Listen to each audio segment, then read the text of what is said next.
ദൈവവചന ചിന്തയ്ക്കായിട്ട് നമുക്ക് ദൈവസന്നിധിയിലേക്ക് വരാം.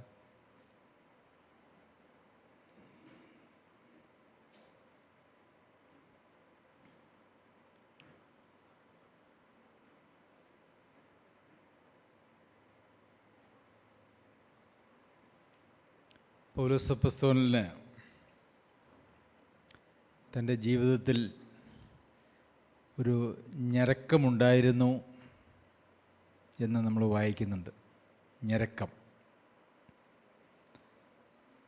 എന്തായിരുന്നു പൗലോസ് അപ്പോസ്തലൻ്റെ ജീവിതത്തിലെ ഞരക്കം എന്ന് പറയുന്നത്?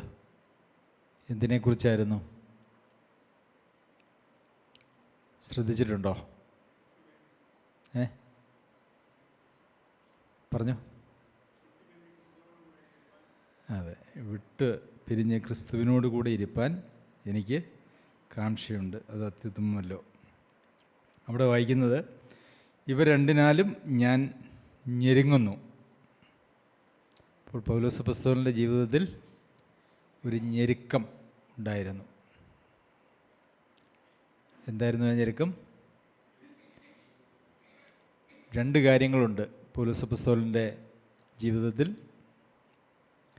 രണ്ട് ആഗ്രഹങ്ങൾ. ഇതിലേത് വേണം എന്ന് തിരഞ്ഞെടുക്കാനായിട്ട് അപ്പോസ്തലന് പ്രയാസം. പിന്നെ ഞെരുക്കത്തെക്കുറിച്ച് വല്ലതും വായിക്കുന്നുണ്ടോ? പൗലോസ് അപ്പോസ്തലൻ്റെ ജീവിതത്തിൽ എന്തെങ്കിലും ഞെരുക്കത്തെക്കുറിച്ച് വായിക്കുന്നുണ്ടോ? കൊരിന്ത്യർക്ക് എഴുതിയ 2-ാം ലേഖനത്തിൽ നമ്മൾ ഇങ്ങനെ വായിക്കുന്നുണ്ട്, ഞങ്ങൾ ഈ കൂടാരത്തിൽ ഇരിക്കുന്നിടത്തോളം ഭാരപ്പെട്ട് ഞെരങ്ങുന്നു. ഈ കൂടാരത്തിൽ ഇരിക്കുവോളം എന്ന് വെച്ച് കഴിഞ്ഞാൽ, ഇരിക്കുന്നിടത്തോളം എന്ന് വെച്ച് കഴിഞ്ഞാൽ ഈ ശരീരത്തിൽ ഇരിക്കുന്നിടത്തോളം ഞങ്ങൾ ഭാരപ്പെട്ട് ഞെരങ്ങുന്നു. അവിടെ എന്തിനെക്കുറിച്ചാണ് ഞെരക്കം? മർത്യമായത് ജീവനാൽ നീങ്ങിപ്പോകേണ്ടതിന് മീതെ ഉടുപ്പാൻ ഇച്ഛിക്കിയാൽ ഞങ്ങൾ ഈ കൂടാരത്തിൽ ഇരിക്കുന്നിടത്തോളം ഭാരപ്പെട്ട് ഞെരങ്ങുന്നു. പ്രിയമുള്ളവരെ, അവിടെ ഫിലിപ്പി ലേഖനം 1:23 ഇവ രണ്ടിനാലും ഞാൻ ഞെരങ്ങുന്നു എന്നാണ് എഴുതിയിരിക്കുന്നത്. എന്നാൽ കൊരിന്ത്യ ലേഖനത്തിലേക്ക് വരുമ്പോൾ ഞങ്ങൾ ഞെരങ്ങുന്നു എന്നാണ്. അവിടെ പൗലോസ് അപ്പോസ്തലൻ മാത്രമല്ല, പൗലോസ് അപ്പോസ്തലൻ്റെ സഹപ്രവർത്തകരും അങ്ങനെ ഒരു ഞെരക്കമുണ്ട്. എന്താണ് ഈ ഞെരക്കത്തിൻ്റെ വിഷയമെന്ന് പറയുന്നത്? ഇവ രണ്ടിനാലും. എന്താണ് ആ രണ്ട്?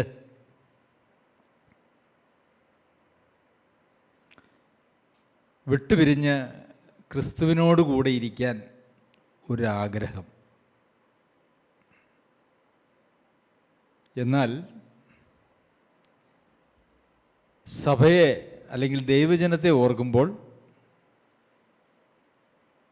അങ്ങോട്ട് പോകാനും തോന്നുന്നില്ല, അല്ലേ? ഒന്ന് ആലോചിച്ച് നോക്കിയേ. കർത്താവായ യേശുക്രിസ്തുവിനോട് വിട്ടുപിരിഞ്ഞ് കർത്താവായ യേശുക്രിസ്തുവിനോട് കൂടെ ഇരിക്കുന്നത് അത്യുത്തമമല്ലോ എന്നാണ് അവിടെ എഴുതിയിരിക്കുന്നത്. അത്യുത്തമം. ഉത്തമം എന്നല്ല, നല്ലതെന്നല്ല, അത്യുത്തമം.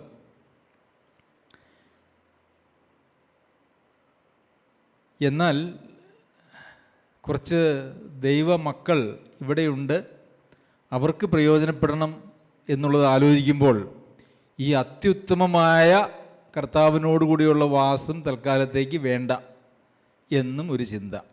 ഇതാണ് പൗലോസ് അപ്പോസ്തലനെ ഞെരക്കുന്നതായ വിഷയമെന്ന് പറയുന്നത്. എന്നെങ്കിലും പ്രിയമുള്ളവരെ, അങ്ങനെ ഒരു ഞെരക്കം നമ്മുടെ ജീവിതത്തിൽ അനുഭവപ്പെട്ടിട്ടുണ്ടോ? ഉണ്ടോ? ഒരിക്കലെങ്കിലും കർത്താവേ, അങ്ങയോട് കൂടെ ഇരിക്കുന്നത് എത്രയോ ഉത്തമമായിട്ടുള്ള ഒരു കാര്യമാണ്. വിട്ടുപിരിഞ്ഞ് ഈ ലോകത്തിലെ എല്ലാ കഷ്ടങ്ങളൊക്കെ വന്നു കഴിയുമ്പോൾ ഒന്ന് രക്ഷപ്പെട്ടാൽ മതിയായിരുന്നു, മരിച്ചാൽ മതി, അതല്ല കേട്ടോ. നമ്മളിവിടുത്തെ കഷ്ടങ്ങളല്ല നമ്മളെ അങ്ങനെ ചിന്തിപ്പിക്കുന്നത്, മറിച്ച് കർത്താവിനോടുകൂടിയുള്ള വാസത്തിൻ്റെ ആ സൗരഭ്യം അല്ലെങ്കിൽ ഭംഗി, അതിൻ്റെ ആനന്ദം, അതാണ് നമ്മെ അങ്ങനെ ചിന്തിപ്പിക്കേണ്ടത്. അപ്പോൾ ആരെങ്കിലും ജീവിതത്തിൽ ഒരിക്കലെങ്കിലും ആ നിത്യതയെക്കുറിച്ച് ഓർത്ത്, കർത്താവിനോട് കൂടിയുള്ള വാസത്തെക്കുറിച്ചൊക്കെ അങ്ങ് ഓർത്ത് അതിൻ്റെ സന്തോഷത്താൽ എനിക്ക് ആ കർത്താവിൻ്റെ അടുക്കലൊന്ന് എത്തിയായിരുന്നെങ്കിൽ ഇപ്പം, അല്ലേ, അങ്ങനെ ഒരു ചിന്ത വരുമ്പം പിന്നെ നമ്മുടെ മനസ്സിലേക്ക് ഓടി വരുന്ന, അയ്യോ എനിക്ക് കുറച്ച് സഹോദരങ്ങളുണ്ട് ഈ ലോകത്ത്, അപ്പം ഞാനങ്ങനെ പെട്ടെന്ന് ആ സുഖവാസത്തിലേക്ക് പോയാൽ ഈ പറഞ്ഞ സഹോദരന്മാരുടെ കാര്യവും സഹോദരിമാരുടെ കാര്യവും ഒക്കെ എങ്ങനെയാകും എന്നുള്ളതായ ഒരു ഭാരം. ഇത് രണ്ടും തമ്മിലുള്ള, ഒരു മനുഷ്യൻ്റെ ഹൃദയത്തിൽ ഇത് രണ്ടും ഒരേപോലെ പ്രാധാന്യത്തോടു കൂടി വരുമ്പോൾ ഉണ്ടാകുന്നതായ കാര്യത്തെക്കുറിച്ചാണ് പൗലോസ് അപ്പോസ്തലൻ ഇവിടെ പറയുന്നത്. എന്താണ്? വല്ലാത്ത ഒരു ഞെരക്കം. അത് വേണം, ഇതും വേണം, രണ്ടും ഒരേപോലെ വേണം. അപ്പോൾ കർത്താവായ യേശുക്രിസ്തുവിനോട് കൂടി ആയിരിക്കുന്ന ആ ഒരു സൗഭാഗ്യം അല്ലെങ്കിൽ പ്രത്യാശ എന്ന് പറയുന്നതിനോട് തുലനം ചെയ്യാനായിട്ട് ഒരുപക്ഷെ എല്ലാ കഷ്ടങ്ങളും രോഗങ്ങളും പ്രയാസങ്ങളും ഈ ലോകത്തിലുണ്ടെങ്കിലും പൗലോസ് അപ്പോസ്തലനെ ചിന്തിപ്പിക്കുന്ന ആ വലിയ സന്തോഷം തൻ്റെ സഹ വിശ്വാസികൾക്കായിട്ട് ഈ ലോകത്തിൽ ജീവിക്കുക എന്നുള്ളതാണ്. അപ്പോൾ ഈ വാക്യത്തിൻ്റെ അടിസ്ഥാനത്തിൽ നമുക്ക് പറയുവാനായിട്ട് കഴിയുന്ന ഒരു കാര്യമുണ്ട്. ഏതൊരു വിശ്വാസിയെ സംബന്ധിച്ചിടത്തോളം അത്യുത്തമവും ഏറ്റവും ശ്രേഷ്ഠവുമായിട്ടുള്ള കാര്യം അവൻ്റെ പ്രത്യാശയായിരിക്കുന്ന കർത്താവായ യേശുക്രിസ്തുവിൽ ആകുക, എത്തിച്ചേരുക എന്നുള്ളതാണ്, ആ സന്നിധിയിലേക്ക് എത്തുക എന്നുള്ളതാണ്. പിന്നെ ഈ ലോകത്തിൽ ജീവിക്കുന്നെങ്കിൽ അതിന് ഒരൊറ്റ ലക്ഷ്യമേ പാടുള്ളൂ. ഒരു വീണ്ടും ജന്മം പ്രാപിച്ച ഒരു ദൈവ പൈതലിന് ഈ ലോകത്തിൽ ജീവിക്കാനായിട്ട് ഒരേ ഒരു കാരണമേ ഉള്ളൂ. എന്താണ് ആ കാരണം?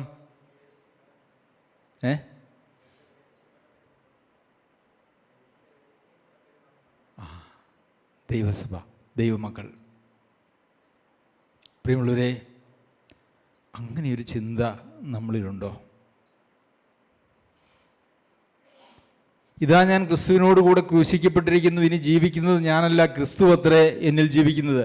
ക്രിസ്തു എന്നിൽ ജീവിക്കുന്നുവെങ്കിൽ, ഞാൻ ജീവിക്കുന്നില്ല എങ്കിൽ, ക്രിസ്തുവാണ് എന്നിൽ ജീവിക്കുന്നതെങ്കിൽ ഞാൻ ജീവിക്കുന്നത് ആർക്ക് വേണ്ടി ആയിരിക്കും? ഈ രണ്ട് വാക്യങ്ങളും കൂടെ ഒന്ന് ബന്ധിപ്പിച്ച് ചിന്തിച്ചേ. ആർക്ക് വേണ്ടിയായിരിക്കും?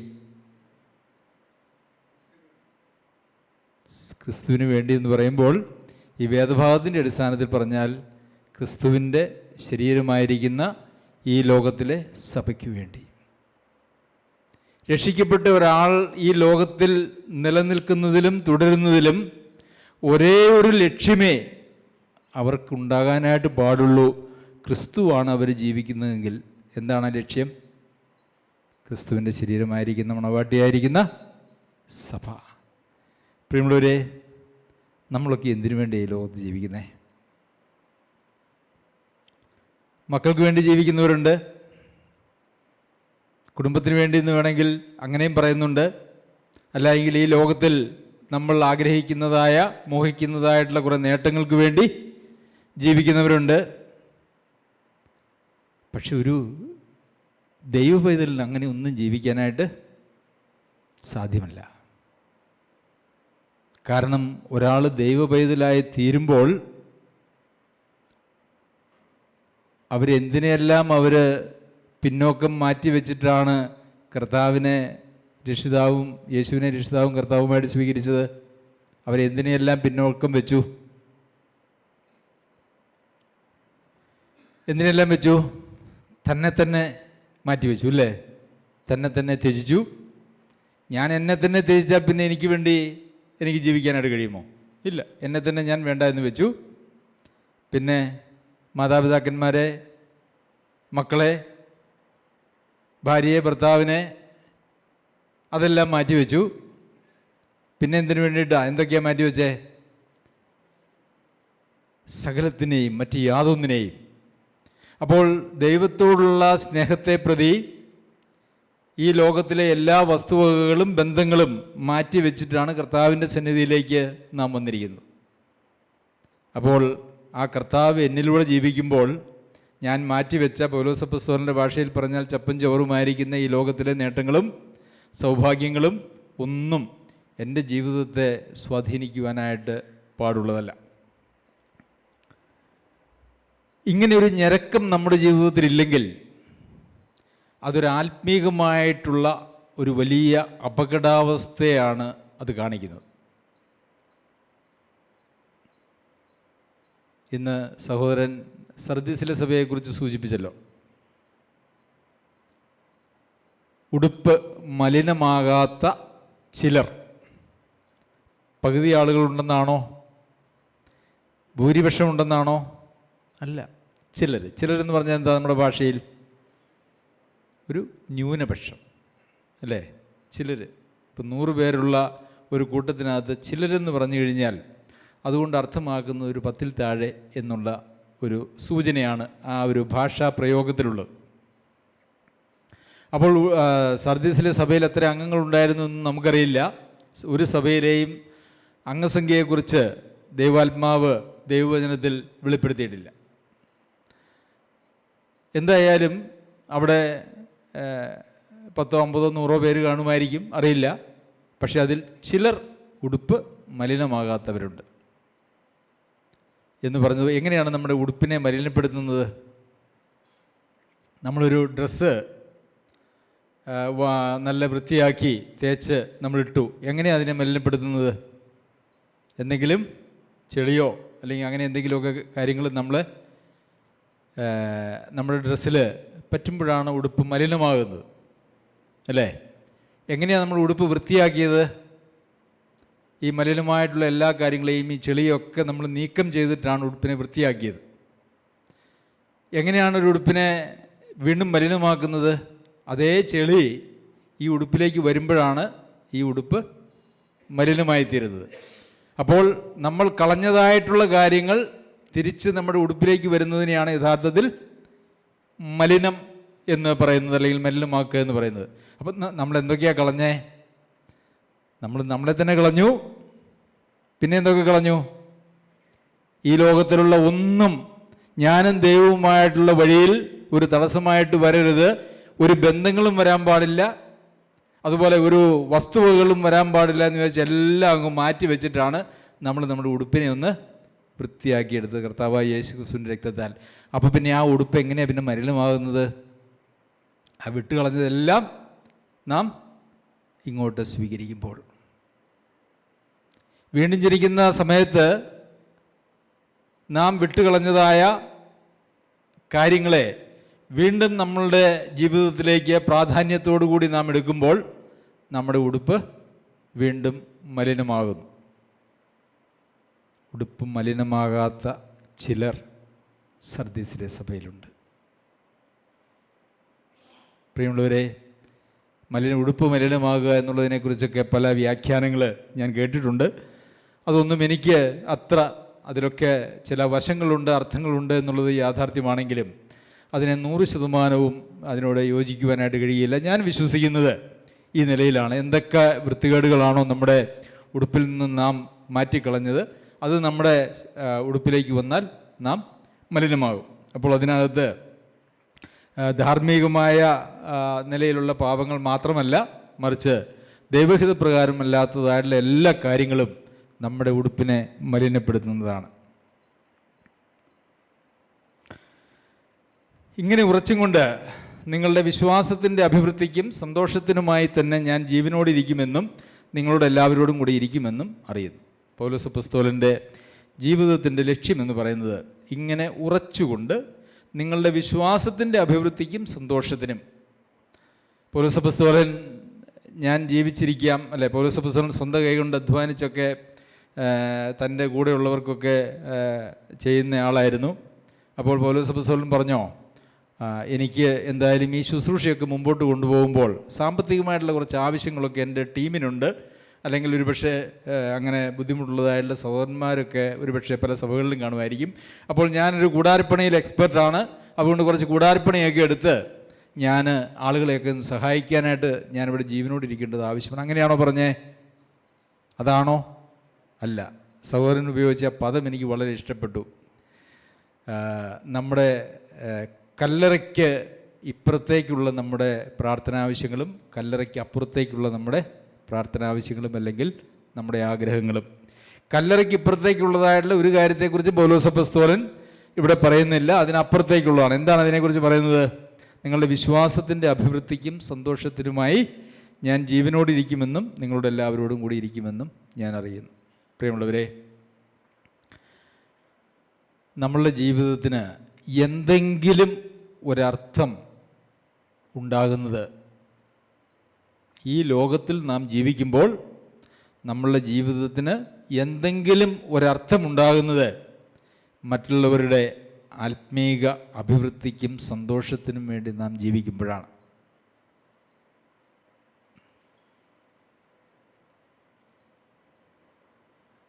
ഇത് പൗലോസ് അപ്പോസ്തലനൊരു അപ്പസ്തോലനായതുകൊണ്ട് വിശ്വാസികളെക്കുറിച്ചുള്ള അദ്ദേഹത്തിൻ്റെ ഭാരമാണ് ഇവിടെ എഴുതിയിരിക്കുന്നത് എന്ന് പറയാനായിട്ട് കഴിയില്ല. കാരണം നാൾതോറും അന്യോന്യം പ്രബോധിപ്പിച്ചു കൊള്ളുക, അല്ലേ? അതല്ലേ നമുക്കുള്ള പ്രമാണം.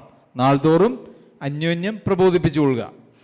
അതെല്ലാവരും എല്ലാവരോടും കാണിക്കുന്നതായിട്ടുള്ള ആത്മീകമായിട്ടുള്ള പ്രതികരണമാണത്. എല്ലാവർക്കും എല്ലാവരെയും സംബന്ധിച്ചും ഒരു ശ്രേഷ്ഠമായ ലക്ഷ്യമുണ്ട്, ഒരു ശ്രേഷ്ഠമായ ആഗ്രഹം ഉണ്ടായിരിക്കണം. എന്നാൽ മാത്രമേ നമ്മുടെ ഈ ജീവിതത്തിന് എന്തെങ്കിലും ഒരർത്ഥമുള്ളൂ.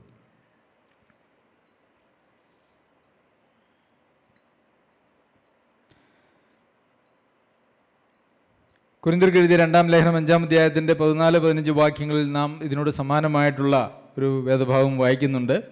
ക്രിസ്തുവിൻ്റെ സ്നേഹം ഞങ്ങളെ നിർബന്ധിക്കുന്നു, എല്ലാവർക്കും വേണ്ടി ഒരുവൻ മരിച്ചിരിക്കെ എല്ലാവരും മരിച്ചുവെന്നും ജീവിക്കുന്നവർ ഇനി തങ്ങൾക്കായിട്ടല്ല തങ്ങൾക്കു വേണ്ടി മരിച്ചുയർത്തവനായിട്ട് തന്നെ ജീവിക്കേണ്ടതിന് അവൻ എല്ലാവർക്കും വേണ്ടി മരിച്ചുവെന്നും ഞങ്ങൾ നിർണയിച്ചിരിക്കുന്നു.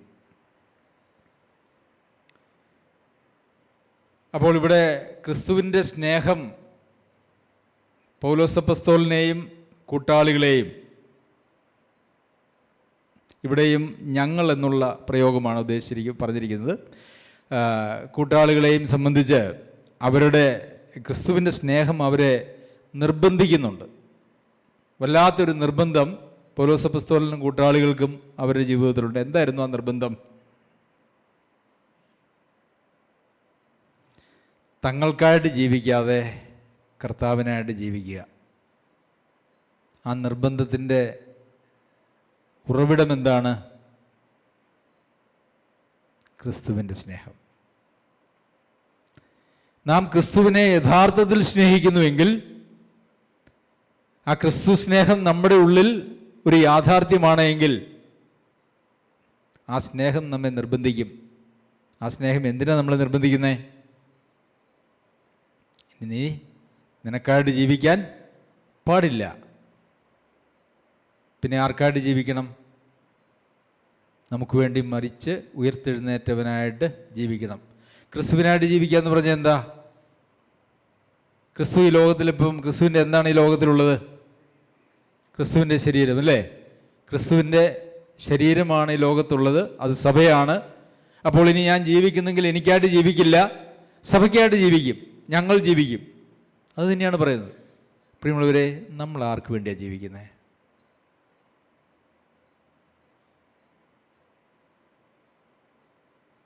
സഭയ്ക്ക് വേണ്ടിയാ?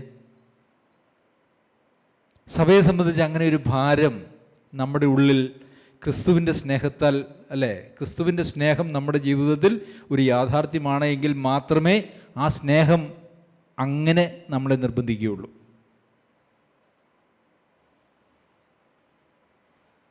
അപ്പോൾ ക്രിസ്തുവിൻ്റെ സ്നേഹം നമ്മുടെ ജീവിതത്തിൽ ഒരു യാഥാർത്ഥ്യമല്ലെങ്കിൽ നമ്മളുടെ മേൽ ഒരു നിർബന്ധവും ഉണ്ടാവില്ല.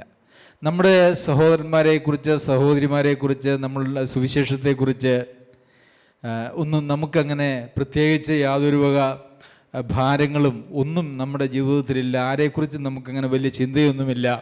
എങ്ങനെയെങ്കിലും ഞായറാഴ്ച വന്ന് ഒരു മീറ്റിംഗ് ഒക്കെ കൂടി അങ്ങ് പോയാൽ മതിയെന്നാണ് ഉള്ളതെങ്കിൽ നമ്മളെ നമ്മളെ നിർബന്ധിക്കുന്നതായിട്ടുള്ള ക്രിസ്തുവിൻ്റെ സ്നേഹം നമ്മളിൽ ഉണ്ടോ എന്ന് പരിശോധിക്കേണ്ടത് ആവശ്യമാണ്.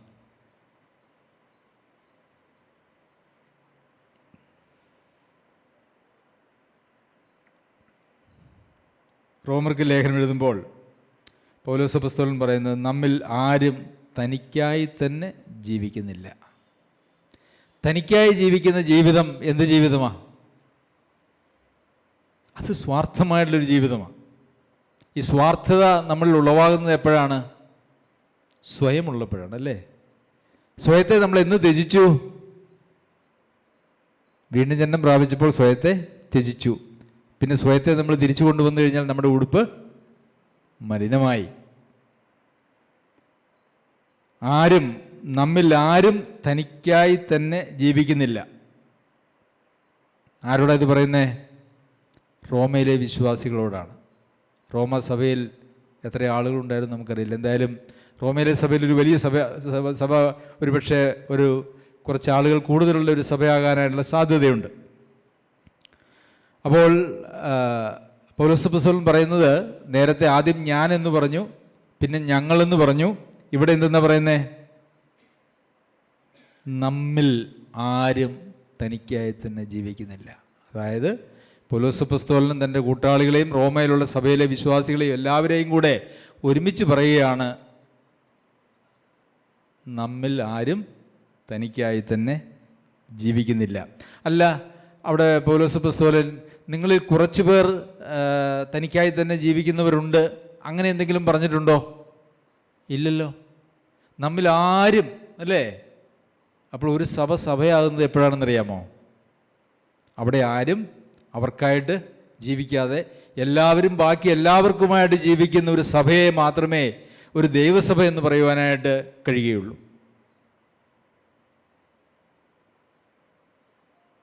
എല്ലാവരും അവരവർക്ക് വേണ്ടി ജീവിക്കുകയാണെങ്കിൽ അവരെക്കുറിച്ച് പറയുന്ന വേദഭാഗമാണ് തിമോത്തിയോസിന് എഴുതിയ 2-ാം ലേഖനം 3-ാം അധ്യായത്തിൽ 1 മുതൽ. അന്ത്യകാലത്ത് ദുർഘട സമയങ്ങൾ വരുമെന്നറിയുക. മനുഷ്യർ സ്വസ്നേഹികൾ, തന്നെ സ്നേഹിക്കുന്നവർ, തനിക്കായി തന്നെ ജീവിക്കുന്നവർ.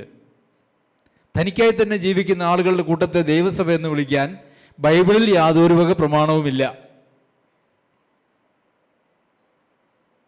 അല്ലേ? ശരിയല്ലേ? ഞാൻ പറയുന്നതിൽ എന്തെങ്കിലും അപാകതയുണ്ടോ ബാബു സഹോദര? ഇല്ലല്ലോ, ഇല്ല. ജീവിക്കുന്നുവെങ്കിൽ നാം കർത്താവിനായി ജീവിക്കുന്നു, മരിക്കുന്നുവെങ്കിൽ കർത്താവിനായി മരിക്കുന്നു. അതുകൊണ്ട് ജീവിക്കുന്നുവെങ്കിലും മരിക്കുന്നുവെങ്കിലും നാം കർത്താവിനുള്ളവർ തന്നെ. ജീവിക്കുന്നുവെങ്കിലും മരിക്കുന്നുവെങ്കിലും നാം കർത്താവിന് ഉള്ളവർ തന്നെ. പ്രിയമുള്ളവരെ, നാം ഈ ലോകത്തിൽ കണ്ട് ശീലിച്ച, ഒരുപക്ഷെ നാം അംഗങ്ങളായിരുന്ന പല സഭകളിലും നാം തന്നെ ഭാഗമായിരുന്ന കാലഘട്ടങ്ങളിൽ ശീലിച്ചതായിട്ടുള്ള പല ശീലങ്ങളും പല കാഴ്ചപ്പാടുകളും വിശ്വാസങ്ങളും നമ്മളെ വിട്ടുമാറാതെ ഒരു മട്ടായിട്ട് നമ്മളിൽ അടിഞ്ഞുകൂടിയിട്ടുണ്ട്. ഈ മട്ട് എടുത്തു കളയുക എന്ന് പറഞ്ഞാൽ വലിയ പ്രയാസമാണ്, അല്ലേ? നിങ്ങൾ വെളിച്ചെണ്ണയൊക്കെ ആട്ടിക്കൊണ്ട് വെച്ച് കുറച്ച് ദിവസം കഴിഞ്ഞെല്ലാം മട്ടങ്ങടിയും.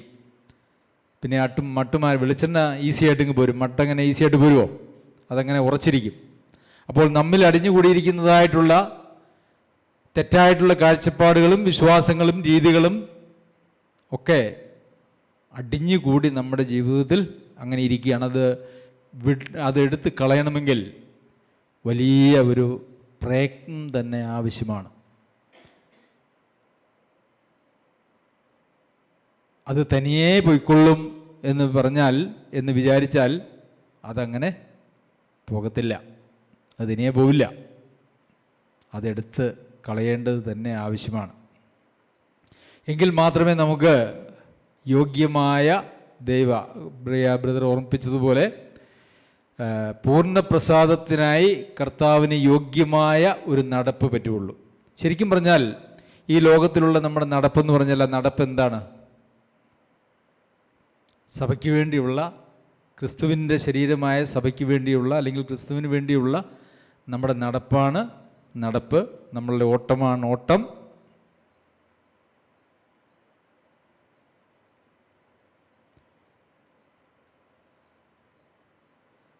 കേവലം ബൈബിൾ ക്ലാസ്സുകളിൽ പങ്കെടുക്കുകയും ഞായറാഴ്ചകളിൽ മീറ്റിങ്ങുകളിൽ പങ്കെടുക്കുകയും ചെയ്യുന്നതിൽ മാത്രമാണ് നമ്മളുടെ തൃപ്തിയെങ്കിൽ നാം വഞ്ചിക്കപ്പെട്ടിരിക്കുന്നു.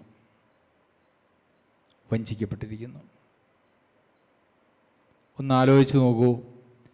ഇതൊക്കെയാണ് വചനത്തിലെ പ്രമാണങ്ങളും ക്രിസ്തീയ ജീവിതത്തെക്കുറിച്ചുള്ള കാഴ്ചപ്പാടുകളും എന്ന് നാം മനസ്സിലാക്കിയാൽ കർത്താവ് പറഞ്ഞതായിട്ടുള്ളൊരു വാക്ക് എത്രയോ യാഥാർത്ഥ്യമാണ് എന്ന് ഈ കാലഘട്ടത്തെ അടിസ്ഥാനപ്പെടുത്തിക്കൊണ്ട് നമുക്ക് ചിന്തിക്കുവാനായിട്ട് കഴിയും. കർത്താവ് പറഞ്ഞു, മനുഷ്യപുത്രൻ ഭൂമിയിൽ വരുമ്പോൾ വിശ്വാസം കണ്ടെത്തുമോ? കണ്ടെത്തുകയില്ല.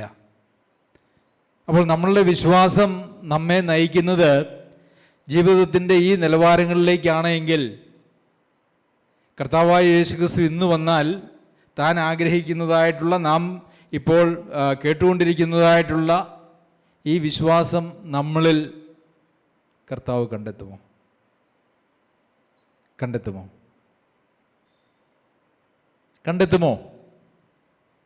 അപ്പോൾ കർത്താവ് പറഞ്ഞത് ശരിയാ അല്ലേ? കണ്ടെത്താൻ പ്രയാസമാണ്. ഏതെങ്കിലും ഒരു സഭയുടെ മെമ്പർഷിപ്പ് ഒരു മനുഷ്യൻ്റെ നിത്യതയ്ക്ക് യാതൊരു വക ഗ്യാരണ്ടിയുമല്ല. അത് ഏത് സഭയാണെങ്കിലും. 1-ാം നൂറ്റാണ്ടിലുണ്ടായിരുന്ന സർദീസിലെ സഭയിലെ ചിലരെങ്കിലും അവിടെ ഉണ്ടായിരുന്നു. ഉടുപ്പുമെല്ലാമാകാത്ത ചിലരവിടെ ഉണ്ട് എന്നെങ്കിലും പറഞ്ഞു. പക്ഷേ എഫെസോസിലെ സഭയുടെ കാര്യമെടുക്കുമ്പോൾ അവർക്ക് ഒരാളെക്കുറിച്ചും അവിടെ ഒരു നല്ല അഭിപ്രായം പറയാനില്ല. ലൗദിക്കയിലെ സഭയുടെ കാര്യത്തെക്കുറിച്ച് പറയുമ്പോഴും അവിടെയും ആരെക്കുറിച്ചും നല്ലത് പറയുവാനായിട്ടില്ല. എല്ലാവരും ഒരുപോലെ വഴിതെറ്റിപ്പോയിരിക്കുന്നു.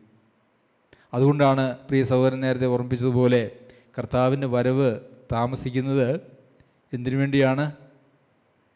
വിലയേറിയ വിശ്വാസം ലഭിച്ചതായിട്ടുള്ള ആളുകൾക്ക് ലേഖനം എഴുതുമ്പോൾ പൗലോസ് അപ്പോസ്തലൻ പറയുകയാണ്, കർത്താവിൻ്റെ വരവ് താമസിക്കുന്നത് നിങ്ങളോട്, ഈ വിലയേറിയ വിശ്വാസം ലഭിച്ചതായിട്ടുള്ള ആളുകളോട് കാണിക്കുന്ന ദീർഘക്ഷമയാണ്.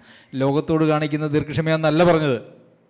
ആരും നശിച്ചു പോകാതിരിക്കേണ്ടതിന് നിങ്ങളോട് ദീർഘക്ഷമ കാണിക്കുന്നു എന്നേ ഉള്ളൂ.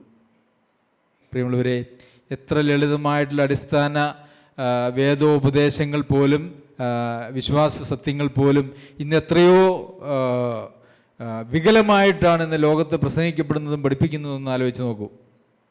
ഒരിക്കൽ ഏറ്റുപറഞ്ഞ് അങ്ങ് സ്നാനപ്പെട്ട് കഴിഞ്ഞാൽ, സ്നാനപ്പെടണമെന്ന് പോലും ഇല്ല, ഞാൻ യേശുവിനെ ഇന്ന് എൻ്റെ രക്ഷിതാവും കർത്താവുമായിട്ട് സ്വീകരിക്കുന്നു എന്നൊരൊറ്റ വാക്കിനാൽ ഒരു മനുഷ്യന് നിത്യത ഗ്യാരണ്ടി ചെയ്തുകൊണ്ടാണ് ഇന്നത്തെ ലോകത്തിലെ 98% അല്ലെങ്കിൽ 99% പ്രസംഗങ്ങളും പോകുന്നത്.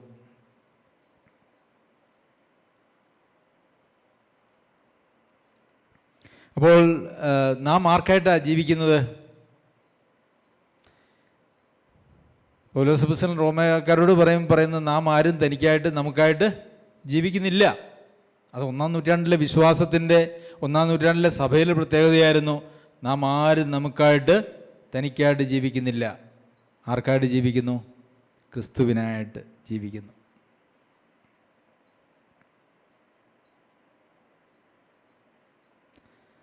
ഈ കൊരിന്ത്യർക്ക് എഴുതിയ 2-ാം ലേഖനം 5-ാം അധ്യായത്തിന് 5-ാം വാക്യത്തിൽ ഞങ്ങൾ ഈ കൂടാരത്തിൽ ഇരിക്കുന്നിടത്തോളം ഭാരപ്പെട്ട് ഞെരങ്ങുന്നു, അതിനായി ഞങ്ങളെ ഒരുക്കിയതോ ആത്മാവിനെ അച്ചാരമായി തന്നിരിക്കുന്ന ദൈവം തന്നെ. അപ്പോൾ ഈ ഭാരപ്പെട്ട് ഞെരങ്ങുന്നതായിട്ടുള്ള അവസ്ഥ നൽകിയത് ആരാണ്? ദൈവമാണ്. ദൈവം അതെങ്ങനെയാണ് നൽകിയത്?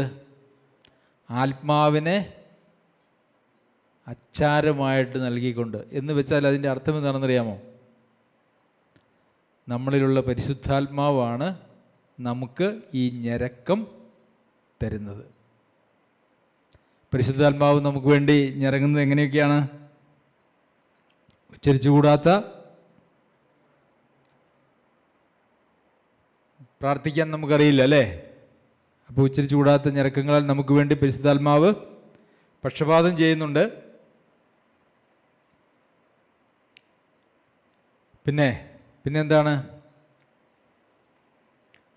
റോമർ 8:23 ആത്മാവെന്ന ആദിദാനം ലഭിച്ചിരിക്കുന്ന നാമും നമ്മുടെ ശരീരത്തിൻ്റെ വീണ്ടെടുപ്പായ പുത്രത്വത്തിന് കാത്തുകൊണ്ട് ഉള്ളിൽ ഞരങ്ങുന്നു.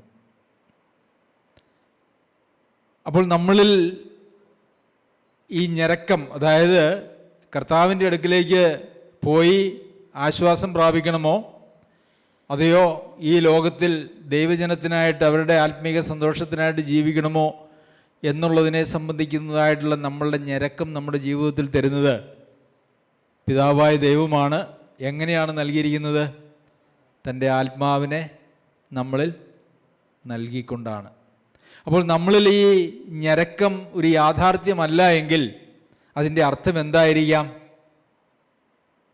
ഈ ആത്മാവ് നമ്മളിൽ എന്താണ്?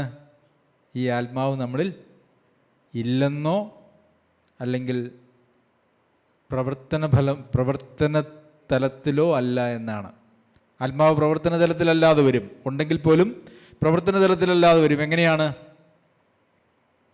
ദുഃഖിപ്പിച്ചാൽ, കെടുത്തിയാൽ, അതായത് ആത്മാവിൻ്റെ ആലോചനയ്ക്ക് മറുത്തു നിന്നുകൊണ്ട് നാം മത്സരികളായിട്ട് മുമ്പോട്ട് പോകുമ്പോൾ പിന്നെ ആത്മാവ് നമ്മളെ ഒരിക്കലും ദൈവാത്മാവ് ഒരിക്കലും ആരെയും നിർബന്ധിച്ചൊന്നും ചെയ്യിപ്പിക്കുകയില്ല അല്ലേ? ഒന്നും ചെയ്യിപ്പിക്കുകയില്ല. നമുക്ക് ഒരു സൗജന്യമായ സേവനമാണ് യഥാർത്ഥത്തിൽ ദൈവാത്മാവ് നമുക്ക് നൽകുന്നത്. അത് നിരസിക്കുവാനും സ്വീകരിക്കുവാനുമുള്ള തീരുമാനം നമ്മുടെ ഉള്ളിൽ നിന്ന് ഉളവാകുന്നതാണ്. അപ്പോൾ മറ്റുള്ളവർക്ക് വേണ്ടി എന്ന് പറയുമ്പോൾ ദൈവസഭയ്ക്ക് വേണ്ടി ജീവിക്കാനായിട്ടുള്ള ഒരു താല്പര്യം നമ്മളിൽ ഉളവാകുന്നില്ല എങ്കിൽ അതിൻ്റെ അർത്ഥം നമ്മളിൽ ആത്മാവിൻ്റെ പ്രവർത്തനം ഇല്ല എന്നാണ്. ആരെങ്കിലും തനിക്കായി തന്നെ ജീവിക്കുന്നുണ്ടെങ്കിൽ അവരിൽ ആത്മാവിൻ്റെ പ്രവർത്തനമില്ല, അല്ലെങ്കിൽ ആത്മാവിൻ്റെ പ്രവർത്തനത്തിന് അവരെ തന്നെ വിധേയപ്പെടുത്തുവാനായിട്ട് മനസ്സില്ലാത്തവരാണ്.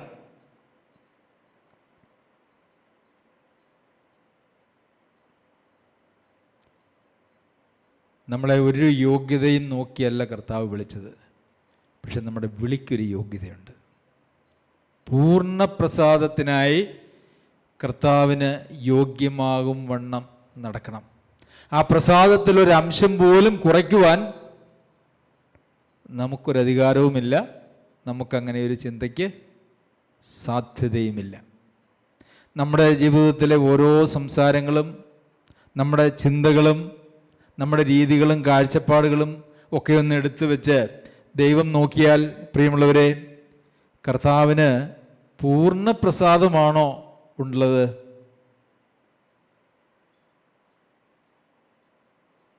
പൂർണ്ണപ്രസാദമാണോ ഉള്ളത്? അല്ലല്ലേ?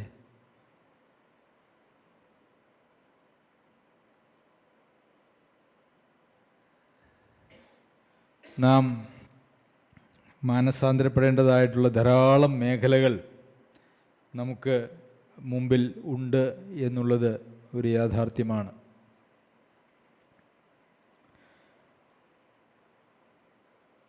എബ്രായർക്ക് എഴുതിയ ലേഖനത്തിൽ നമ്മൾ പ്രകാരം വായിക്കുന്നു: ഒരിക്കൽ മരിക്കുകയും പിന്നെ ന്യായവിധിയും മനുഷ്യർക്ക് നിയമിച്ചിരിക്കിയാൽ ക്രിസ്തുവും അങ്ങനെ തന്നെ അനേകരുടെ പാപങ്ങളെ ചുമപ്പാൻ ഒരിക്കൽ അർപ്പിക്കപ്പെട്ടു.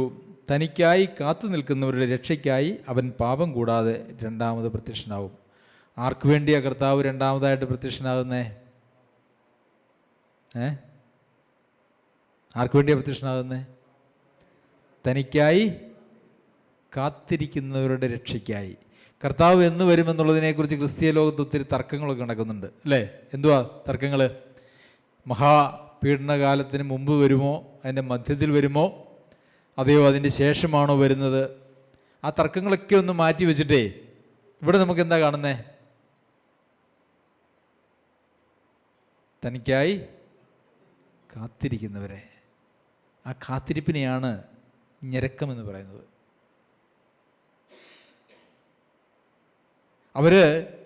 ആ ഞരക്കത്തിൻ്റെ പ്രത്യേകത എന്താണെന്നറിയാമോ? സഭയെ വിട്ടിട്ട്, ദൈവമക്കളെ വിട്ടിട്ട് എനിക്ക് അങ്ങോട്ട് പോകാൻ തോന്നുന്നില്ല, പക്ഷെ കർത്താവ് ഇങ്ങോട്ട് വരികയാണെങ്കിൽ എല്ലാവർക്കും കൂടെ അങ്ങ് പോകാം അല്ലേ? പ്രിയമുള്ളവരെ, അതാണ് ഒരു ദൈവ പൈതലിൻ്റെ ശരിയായ മനോഭാവം എന്ന് പറയുന്നത്. എനിക്കങ്ങ് രക്ഷപ്പെട്ടു പോകാം എന്നല്ല, മറിച്ച് എനിക്ക് സഭയെ വിട്ടു പോകാൻ പറ്റില്ല, എനിക്കെൻ്റെ സഹോദരി സഹോദരന്മാരെ വിട്ടു പോകാനായിട്ട് പറ്റില്ല, അവരുടെ വിശ്വാസത്തിൻ്റെ അഭിവൃദ്ധിക്കും സന്തോഷത്തിനുമായിട്ട് എനിക്ക് അധ്വാനിക്കണം. ദൈവജനമാണ് എൻ്റെ സമ്പത്ത്, ദൈവസഭയാണ് എൻ്റെ സമ്പത്ത്. ഞാൻ എനിക്ക് വേണ്ടി ജീവിക്കാൻ ആഗ്രഹിക്കുന്നില്ല, ഞാൻ ക്രിസ്തുവിന് വേണ്ടിയാണ് ജീവിക്കുന്നത്, ക്രിസ്തുവാണ് എന്നിൽ ജീവിക്കുന്നത്. എനിക്ക് അങ്ങോട്ട് പോകാൻ ഇഷ്ടമാണ്, പക്ഷേ എനിക്ക് പോകാൻ എനിക്ക് സമ്മതമല്ല. എനിക്ക് എപ്പോൾ പോകണം? കർത്താവ് വരുമ്പോൾ എൻ്റെ സഹോദരി സഹോദരന്മാരൊക്കെയുമായിട്ട് എനിക്കങ്ങ് പോകണം. അതാണ് ഒരു ദൈവവേദലിൻ്റെ കാഴ്ചപ്പാടെന്ന് പറയുന്നത്. അതായിരിക്കണം. ഇതൊന്നും നമ്മളീ സംസാരിക്കുന്ന ഒന്നും നമ്മുടെ ജീവിതത്തിൽ, നമ്മുടെ നിഘണ്ടുവിൽ, ജീവിതമാകുന്ന നിഘണ്ടുവിൽ അതൊന്നും ഇല്ലെങ്കിൽ എന്തോ അടിസ്ഥാനപരമായിട്ടുള്ള ചില തെറ്റുകൾ നമ്മുടെ വിശ്വാസ ജീവിതത്തിൽ വന്നിട്ടുണ്ട് എന്നുള്ളതാണ് യാഥാർത്ഥ്യം. തനിക്കായി തന്നെ ജീവിക്കുന്ന വിശ്വാസി എന്ന് അഭിമാനിക്കുന്നതായിട്ടുള്ള ഒരാൾ അവിശ്വാസിയേക്കാൾ അധമനായി തീർന്നിരിക്കുന്നു എന്ന് പറയാനല്ലാതെ മറ്റൊരു വാക്ക് അതിനെക്കുറിച്ച് പറയുവാനായിട്ടില്ല. അവൻ എന്തിനെയൊക്കെ ത്യജിച്ചു, അവൻ്റെ സ്വയത്തെ ത്യജിച്ചിരുന്നു, അതവൻ വീണ്ടെടുത്തു. അവന് പ്രാധാന്യമായിട്ട് ഈ ലോകത്തിൽ ഒത്തിരി ബന്ധങ്ങൾ ഉണ്ടായിരുന്നു, അതൊക്കെ അവൻ ഉപേക്ഷിച്ചിട്ടാണ് എൻ്റെ അടുക്കിലേക്ക് വന്നത്. പക്ഷേ അതെല്ലാം അവൻ തിരിച്ചെടുത്തിരിക്കുന്നു. എന്നെ അവൻ ഉപേക്ഷിച്ചു. അവൻ്റെ സകല സമ്പത്തും ഒക്കെ അവൻ കർത്താവിൻ്റെ പാദത്തിൽ വെച്ചിട്ടാണ് അവൻ ഇങ്ങോട്ട് വന്നത്. പക്ഷേ കർത്താവിൻ്റെ അടുക്കൽ നിന്ന് അതെല്ലാം അവൻ തിരിച്ചെടുത്ത് അവൻ തനിക്കായിട്ട് തന്നെ ജീവിക്കുന്ന ഒരവസ്ഥയിലേക്ക് എത്തിപ്പോയി. എന്തു പറ്റി? എന്തൊക്കെ ഉപേക്ഷിച്ചു അതെല്ലാം തിരിച്ചെടുത്ത് അവിശ്വാസിയേക്കാൾ, അല്ലേ? അതിനെക്കുറിച്ച് പത്രോസ് ലേഖനം എഴുതുമ്പോൾ ഛർദ്ദിച്ചതിലേക്ക് തിരിഞ്ഞ നായ, കുളിച്ചിട്ട് ചെളിയിലേക്ക് വീണ്ടും പോയി ഉരുളുന്ന പന്നി. അതല്ലാതെ എന്താണ് പ്രിയമുള്ളവരെ അങ്ങനെ ഒരു കാഴ്ചപ്പാടുമായിട്ട് ജീവിക്കുന്ന നമ്മെക്കുറിച്ച് ദൈവാത്മാവിന് പറയുവാനായിട്ടുള്ളത്? സർവശക്തനായ ദൈവം നമ്മെ സഹായിക്കട്ടെ. ഒരു വലിയ നല്ല പുതിയ കാഴ്ചപ്പാടോടുകൂടി ഈ ലോകത്തിൽ ക്രിസ്തുവിനായി ജീവിക്കുവാൻ, ക്രിസ്തുവിനായി അധ്വാനിക്കുവാൻ, ക്രിസ്തുവിൻ്റെ ശരീരമായ സഭയ്ക്ക് വേണ്ടി അധ്വാനിക്കുവാനും ജീവിക്കുവാനും നമ്മെ എല്ലാവരെയും ദൈവം സഹായിക്കട്ടെ. അതിന് വേണ്ടുന്നതായിട്ടുള്ള മാനസാന്തരവും കാഴ്ചപ്പാടും ഈ നാളുകളിൽ ദൈവം നൽകുമാറാകട്ടെ. നമുക്ക് ഒരു പാട്ടുപാടി പ്രാർത്ഥിച്ച് നമ്മുടെ മീറ്റിംഗ് നമുക്ക് അവസാനിപ്പിക്കും.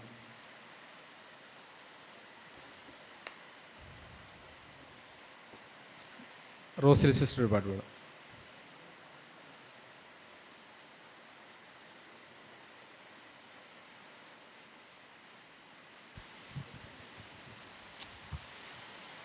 എത്രത്തോളം